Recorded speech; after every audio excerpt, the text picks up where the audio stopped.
আসসালামু আলাইকুম। আমি এখন বানাচ্ছি খুবই সহজ আর দারুণ মজার একটা ফুলকপি ভাজি।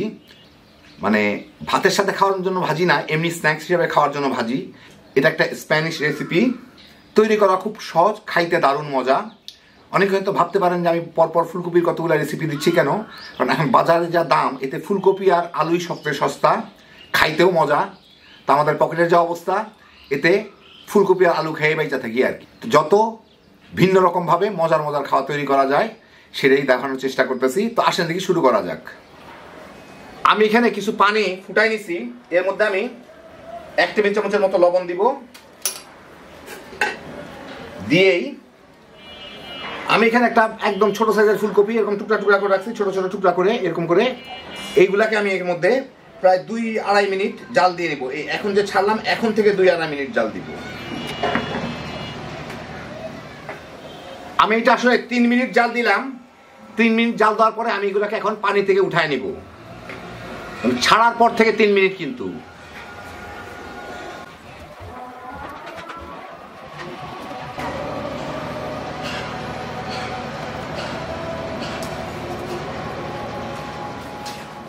আমি একটা কড়াইতে আধা টেবিল চামচ তেল নিচ্ছি আর 1 টেবিল চামচ বাটার দিয়ে এটাকে একটু গলায় নিব।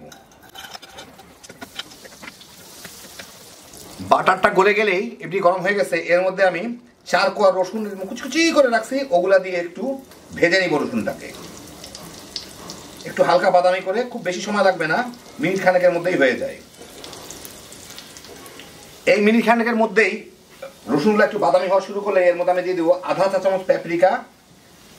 না থাকলে না দিবেন, অত অসুবিধা নাই, খুব একটা ভালো ফ্লেভার নাই এটার প্যাপরিকার। আর আধা চা চামচ লাল মরিচের গুঁড়া দিয়ে এইটার সাথে একটু মিশাই নিই, কালারটা খুব সুন্দর হবে। এখন এর মধ্যে একটু লবণ দিয়ে দিই, দিয়ে মিশাই আমি ওই সিদ্ধ করা ফুলকপিগুলোকে দিয়ে দিব, আমার ভাপ দেওয়া ফুলকপিগুলোকে দিয়ে এখন এর সাথে আমার ভালো মতো মিলাই নিতে হবে।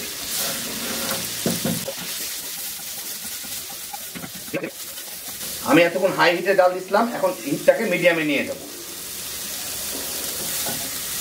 আর একই সাথে দিয়ে দিই, তাহলে ভালো মতো মিশে যাবে।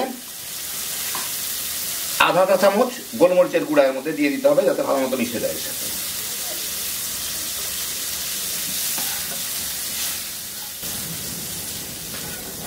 মিনিট 2 ভেজে নিলাম মিডিয়াম হিটে। হয়ে গেল আমার স্প্যানিশ বাটার গার্লিক কলিফ্লাওয়ার ভাজি। এখন আপনাদের আমি একটু বেড়ে দেখাচ্ছি। এই দেখেন, হয়ে গেল আমার দারুণ মজার স্প্যানিশ কলিফ্লাওয়ার ফ্রাই। যারা একটু কচকচা টাইপের সবজি পছন্দ করেন, একবার বানায় খেয়ে দেখেন।